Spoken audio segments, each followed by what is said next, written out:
Bom dia.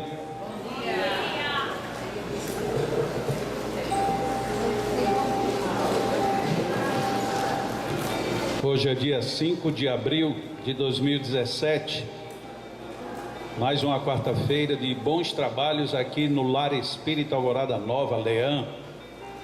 Sejamos todos muito bem-vindos e estejamos também todos abertos ao bem, às boas ideias, a tudo que favoreça a nossa vida.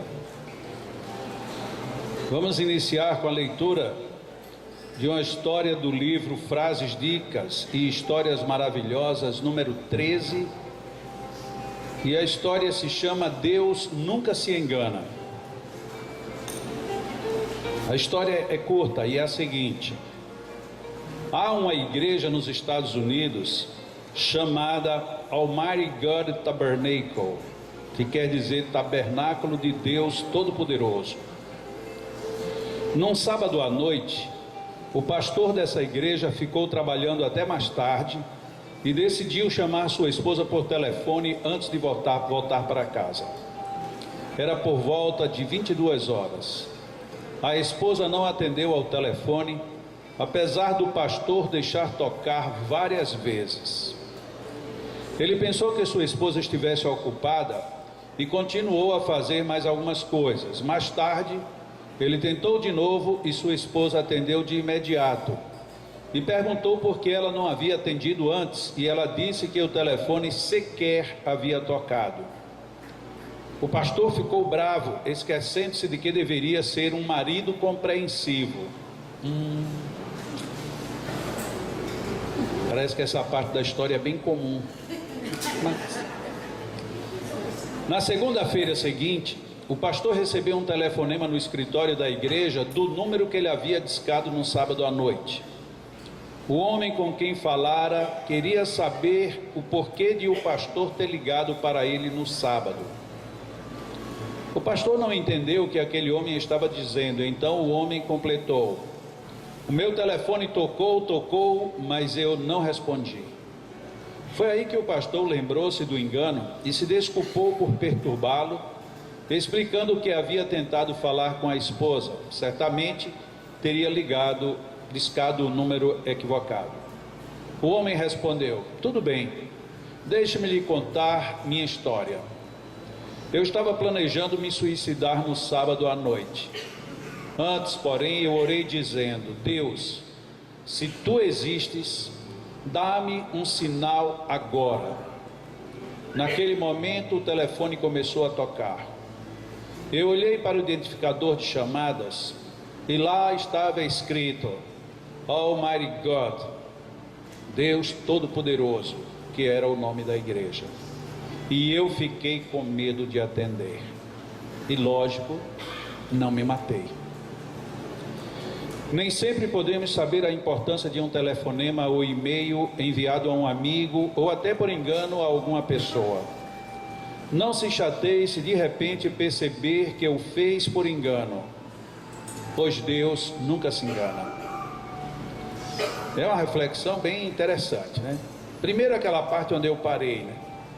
Como nós, os homens, temos a mania de nos aborrecer sem razão nenhuma e achar que o mundo era quem estava errado. E o mundo normalmente é a mulher. Portanto, é preciso a gente ter um pouco de cuidado. E aqui na narrativa é bem interessante porque diz: o pastor não deveria fazer isso, porque ele deveria se lembrar do que ele ensina, do que ele orienta. Mas como a gente esquece. Mas vamos lá. Alguém usa um telefone, disca para o número errado, o número errado cai numa casa inesperada e acontece todo esse cenário. Alguém pensava em se matar, era totalmente imprevisível tudo isso, mas aconteceu o, entre aspas, acaso. O acaso de alguém receber uma mensagem e, por ironia ou por felicidade, o nome da igreja, Deus Todo-Poderoso, era exatamente o nome que era usado como identificador de chamadas. Já imaginou a gente pedir a Deus uma notícia e Ele mandar desse jeito, ainda que por uma coincidência de um equívoco? É uma das formas que nós temos de receber mensagens do alto. Pegando pelo final, Deus nunca se engana. Se Deus nunca se engana, por que nós nos enganamos com Deus? Por que a gente não entende? Tem gente que chega ao ponto de dizer que nem acredita nele. E eu acredito que se ele fosse igual a mim, na hora que essa pessoa dissesse que não acredita nele, ele faria coitado. Porque é uma bobagem tão grande a gente dizer que não acredita, quando quem é o desacreditado acredita. Nós nos esquecemos muito de que a vida no relacionamento, e aqui relacionamento no sentido mais amplo possível, todo e qualquer relacionamento envolve duas partes. E se envolve duas partes, uma parte pode ter uma ação ou uma reação diferente da outra, nem por isso anula a relação. E quando mesmo assim a gente diz, eu anulei, eu quebrei a minha relação, parece que ela até se torna mais apertada. Como é comum pessoas dizerem, e você, onde é que está a outra pessoa da sua relação? Ah, não quero nem mais ouvir falar. Ah, não? Então quer dizer que você nem pensa na pessoa de jeito nenhum. E por que você está nervoso? E por que você está irritado só de falar no nome? Ah, por quê? Porque a pessoa ainda está ali dentro buliçosamente lá dentro. Imagina Deus, eu dizer que não acredito em Deus, tem problema?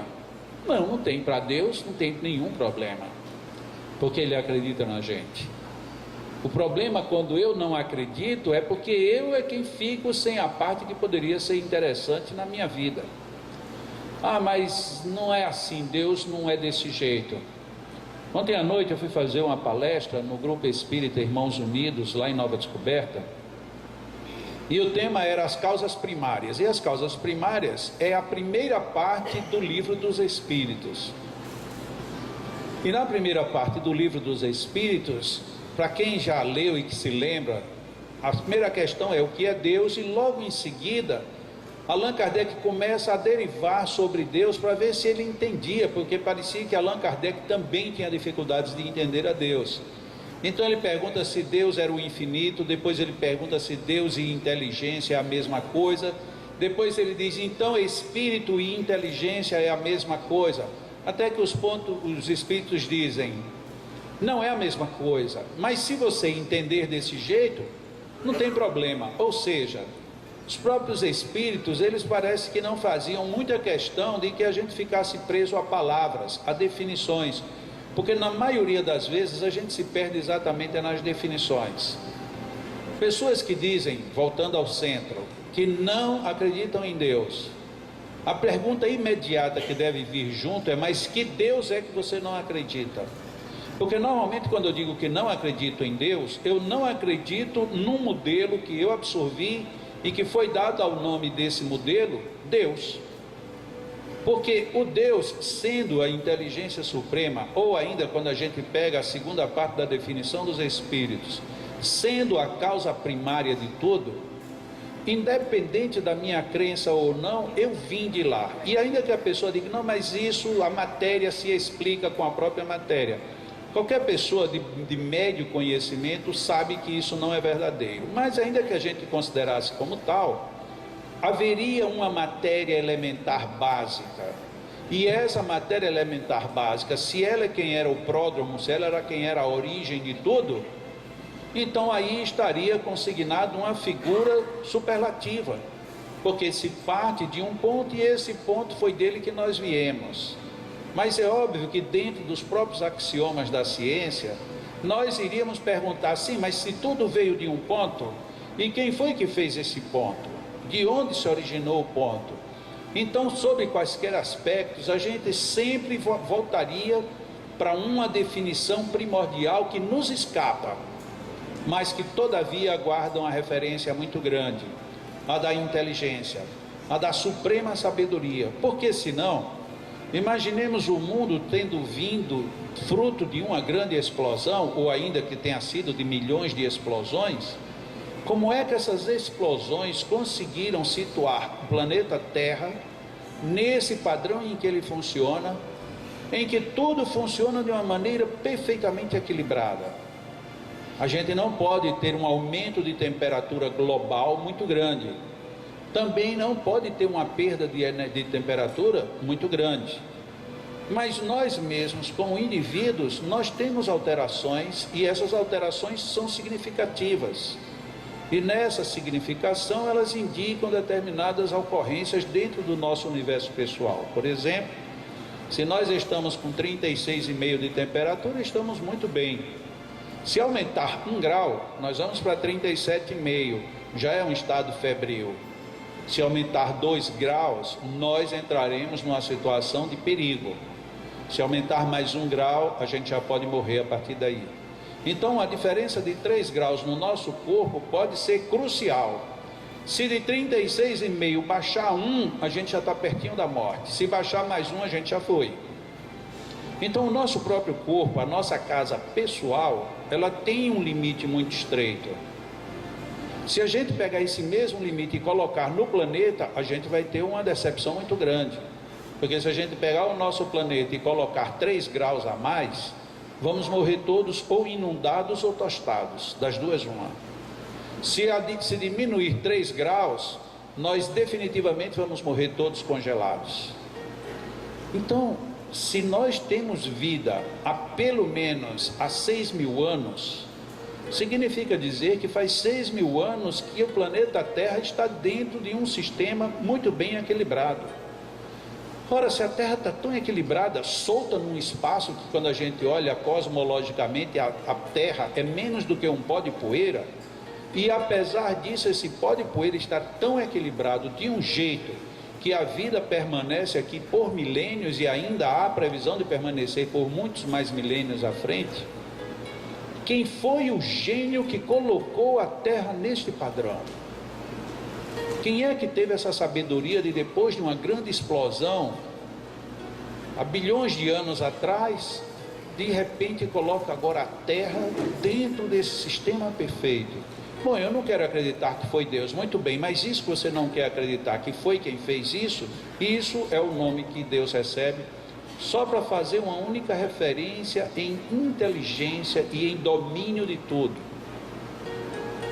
Quando a gente assistiu aqui domingo passado, a Anete falando rapidamente do projeto Genoma, e dizendo a quantidade de volumes que tem, cada um volume com 2.000 páginas, se não me falha a memória, 168 volumes, cada um com 1.000 páginas, para registrar o código de uma célula humana.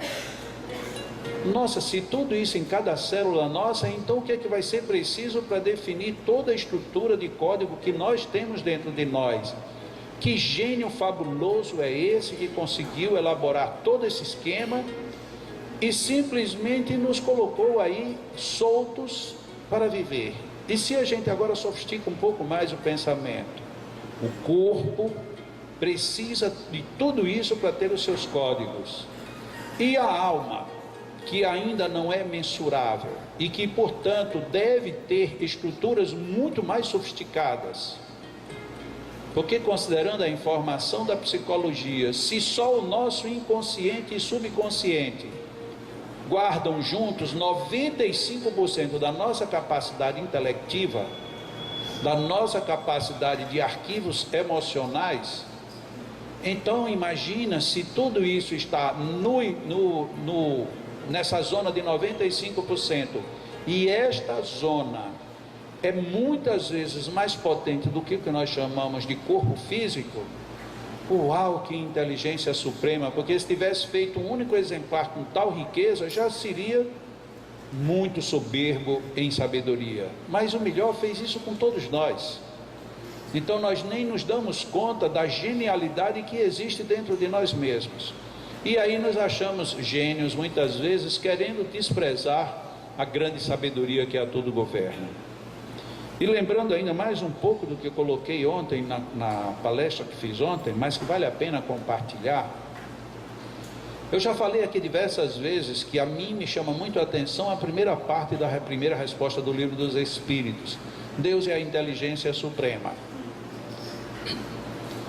Mas algo me intrigava, porque logo que Allan Kardec começa a discutir o assunto, ele não trata necessariamente uma abordagem de Deus referindo-se primacialmente à questão da sua inteligência suprema. Ele subdivide Deus nos seus atributos basicamente em 5 funções.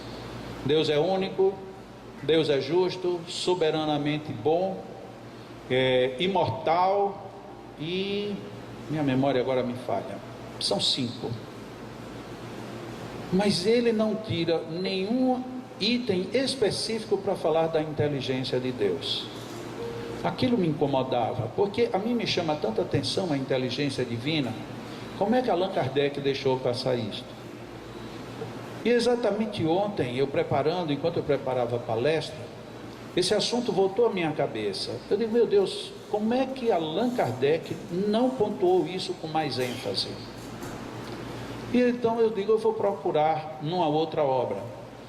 Porque quem tem o hábito de ler Kardec sabe que no livro A Gênese, ele volta ao assunto. No livro A Gênese, ele abre o primeiro capítulo, ele trata dos caracteres da doutrina espírita. E ali ele fala tudo sobre a doutrina espírita, inclusive de Deus. Ele já começa ali falando de Deus, mas vai em frente. Ele não se detém muito na característica da inteligência.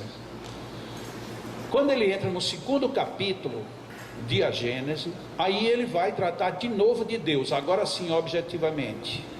E ali estava o que me pareceu antes Allan Kardec não ter percebido, creio eu que ele percebeu depois, porque em A Gênese ele volta ao assunto.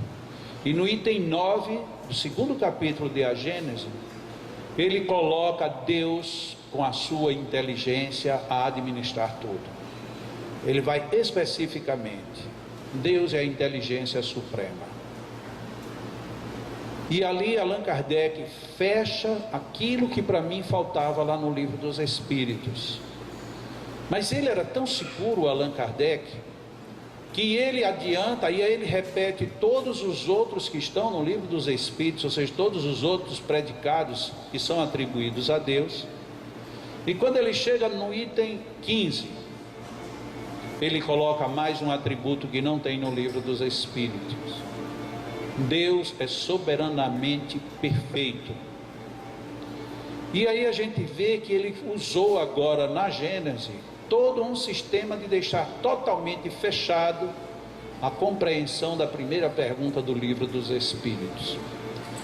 Deus é tão inteligente que ele provoca um pastor errar sua ligação para cair no telefone na casa de alguém que queria se matar, e que esse alguém pede a Deus que lhe mande uma prova.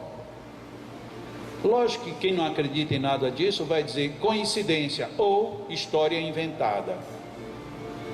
História inventada é muito pouco provável. Coincidência, se existe coincidência, alguém provoca coincidência. Porque as coisas elas não acontecem de uma maneira fortuita no universo. Porque se assim fosse, a própria Terra, ela poderia simplesmente um belo ano dizer, não, essa Terra aqui agora nós vamos rodar mais devagar e vamos agora diminuir a velocidade de rotação da Terra. A gente iria sofrer ou compressão ou descompressão de uma maneira tal que o nosso sistema sanguíneo, a nossa corrente sanguínea, ou ela estouraria os nossos vasos, ou os nossos vasos se comprimiriam de tal forma que a gente não conseguiria viver. Então, se a gente começar a pensar em coincidências, casos fortuitos, a gente veria que nós estaríamos totalmente bêbados dentro do universo. Mas existe uma sabedoria por trás de tudo. Existe uma ação indireta do mundo espiritual também. O mundo espiritual provoca muitas vezes situações que nos tiram da situação verdadeira. Contei uma história num dos meus livros, em que uma mulher também havia se decidido por se matar. E ela pensando muito, ela estava já muito doente, muito pobre, ninguém acudia, não tinha marido, os filhos já tinham abandonado. E ela disse, eu tenho um jeito que eu vou me matar bem rapidinho. Ela se lembrou do quadro de entrada de luz da casa dela. Eu vou lá, todo mundo diz que quem pegar ali leva um choque, é um choque tão violento que mata. Então eu chego lá, só faço fechar os olhos, jogo minha mão naqueles fios e morro. E ela vai para fora de casa, e quando chega lá fora, que ela abre o quadro de luz, aparece um menino. E o menino diz assim, a senhora é eletricista? Eu disse, não. E o que a senhora vai fazer? Não preciso lhe dizer.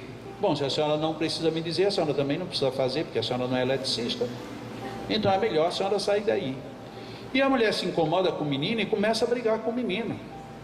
E o menino começa a argumentar com ela e dizer que ela tinha mais era que fechar o quadro. E aí ela termina se aborrecendo tanto que ela fecha o quadro e entra. No que ela vai entrando, uma pessoa que estava do outro lado da rua dá um sinal para ela. Ela disse: o que é? Ela disse: deixa eu conversar aí com a senhora. A senhora está passando por alguma necessidade? Isso não é da sua conta. Não, mas eu acho que a senhora está com algum problema. Ela disse: claro, todo mundo tem problema. Eu disse: não, mas eu acho que a senhora tem um problema estranho. Eu disse: como estranho? Isso é porque a senhora chegou, saiu da sua casa, abriu a caixa de luz e de repente a senhora começou a conversar com as paredes. Ele disse: como conversar com as paredes? É porque eu estava olhando, a senhora começou a falar, e eu vi que a senhora ficou chateada, e a senhora não estava falando com quem? Disse: não me faça de doido, era um menino. Ele disse: cadê o menino? Ele está aqui. E ela olha, o menino tinha desaparecido. E não existia menino, coisa nenhuma. E ele diz: olha, o que a senhora está precisando é trabalhar. A senhora gosta de mexer com eletricidade? Ela disse: nunca pensei nisso. Ele disse: é porque eu estou precisando, e inclusive eu sou professor de um curso de eletricidade, e se a senhora quiser eu lhe ensino a mexer com isso. E ela vai fazer o curso e ela se torna uma grande eletricista a partir de uma coisa que foi fortuita, uma coisa que não existiu, uma coisa que não existe providência divina, uma coisa que só passou na mente dela que era louca. Nada disso. Há algo que aconteceu, porque seguramente ela tinha créditos suficientes para que se lhe materializasse à frente uma criança e a incomodasse ao ponto dela desistir do seu intento. E logo em seguida alguém que ficou admirado daquilo, porque ele se admirou, porque como ele era da área, uma pessoa abriu uma caixa de energia, chama a atenção e ele ficou olhando.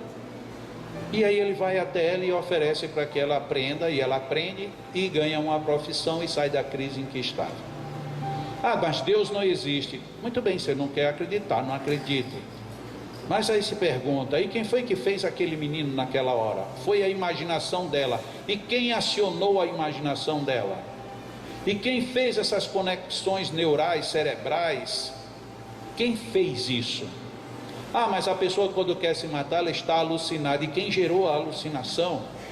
Mas não tem, a alucinação vem do nada. E o que é que o nada já fez alguma vez, em algum lugar, em algum tempo? Ou seja, a gente não quer discutir, não quer pensar, porque a gente não entende que Deus nunca se engana. Mesmo quando a gente está na maior crise de desespero, Ele não se engana. E se está tudo errado, é porque somos nós que estamos enganados. Que esta ideia nos leve a gente observar com mais atenção as coisas que acontecem no nosso dia a dia. Ali na mensagem lida, diz: muitas vezes a gente não sabe o valor de um telefonema, de um e-mail. Mas se a gente quiser saber, é muito simples. Logo mais a gente pega o telefone, ou mesmo aí um WhatsApp da vida. Lembre-se de alguém que vai surgir na sua mente assim por acaso: nossa, fulano, nunca mais eu me lembrei. E mande uma mensagem, mas não mande somente um abraço com carinha, não. Diga: lembrei-me de você nesta manhã, no momento em que eu estava pensando sobre a vida, e me deu uma súbita vontade de lhe escrever para lhe dizer: eu gosto de você, eu tenho saudade de você, receba meu abraço. E mesmo que a pessoa nunca mais lhe responda, tenha certeza, aquilo modificou alguma coisa em sua vida. Porque se você telefona errado, e isto faz com que alguém se salve, imagine quando a gente telefona ou passa uma mensagem certa, com a vibração do coração. Que poder maravilhoso nós temos dentro de nós. Nós não seremos um mighty God, mas podemos ser um poderoso amigo, uma poderosa amiga de quem vai receber a nossa mensagem. É uma questão de pura sabedoria. Se está bom aqui hoje, vamos levar esse bom pelo menos para uma pessoa lá fora, através de uma mensagem. Mas você não gosta de escrever, você não tem WhatsApp, você não usa e-mail, então procure alguém e dê um abraço. Mas não dê um abraço formal, dê um abraço dizendo que é um abraço de vida, é um abraço de saudação divina, em nome dele. Ainda que você não acredite nele, dê um abraço em nome dele. Deus, Senhor, estamos mais uma vez muito agradecidos a Ti por tudo. A vida é sempre muito bela, é sempre cheia de oportunidades e ensinamentos. Faz, Senhor, com que mais uma vez tenhamos a condição de receber as melhores vibrações e os melhores fluidos nesta manhã. Sabemos, Senhor, que o raiar de um novo dia já vem em si mesmo abençoado, cheio de esperanças que se renovam para cada um de nós. Nós também sabemos, Senhor, que a correria do dia a dia, o sufoco que às vezes passamos por alguma enfermidade, alguma tristeza, muitas vezes nos afasta um tanto quanto de Ti, porque deixamos de Te perceber tão nitidamente quão nítido estás em nossos dias. Nessas situações, Senhor, dá-nos um pouco mais da Tua sabedoria, para que percebamos com grandiosidade tudo, absolutamente tudo que está, para marcar com luz e harmonia as nossas vidas. Senhor, desde quão cedo estão espíritos, estão verdadeiras falanges de amigos espirituais a nos envolver, desde o momento em que nos decidimos a vir para cá hoje, desde o instante em que aqui chegamos, e algumas vezes ainda aí nem nos demos conta de perceber esta mudança, que não é uma mudança de clima de fora, mas é uma mudança de energia por dentro. Dá-nos, portanto, Senhor, a sabedoria de identificarmos tudo isso em favor de nossas vidas, e que estejamos favorecidos, sentindo a aproximação e o envolvimento destes amigos espirituais que aqui estão. Ó meu protetor, meu guia, meu anjo guardião, aproxima-te de mim, favorece-me para que perceba o teu envolvimento. Ó Deus, favorece-nos, Senhor, com toda esta ambiência tranquila e harmoniosa. Se soubermos inspirar tudo isto, fisicamente e mentalmente, estaremos oferecendo ao corpo e à alma condições únicas de renovação, de refazimento e de superação. Ajuda-nos, Senhor, a absorvermos todas essas energias, a retermos no nosso psiquismo, a nos fortalecermos com as Tuas bênçãos. E juntando aos fluidos do mundo espiritual, os fluidos dos nossos companheiros magnetizadores desta casa, fortalecidos igualmente pela confiança no mundo superior, tudo isto aumenta as possibilidades que temos de melhoria íntima, física e espiritual. Inspiremos profundamente, coloquemos dentro de nós este conjunto de boas energias e expiremos sempre com total gratidão a Deus, com total gratidão à vida, com total gratidão. Inspiremos profundamente e retenhamos em nós estas bênçãos. E todas as vezes que expirarmos, que pronunciemos mentalmente a gratidão a Deus e à vida. Inspiremos levemos para todos os cantos do nosso corpo estes fluidos que abundam agora em favor de cada um de nós. E expiremos com total espírito de gratidão. Inspiremos mais uma vez. E expiremos agradecidos a Deus. Nossos amigos magnetizadores vão magnetizar nossas águas. E nós aqui ficaremos em oração, tranquilos, relaxados, sem que nada nos perturbe a mentalização. Fiquemos apenas pensando no divino. Fiquemos absorvendo dele mais um pouco desses fluidos que aqui estão ao nosso favor. Permaneçamos em oração.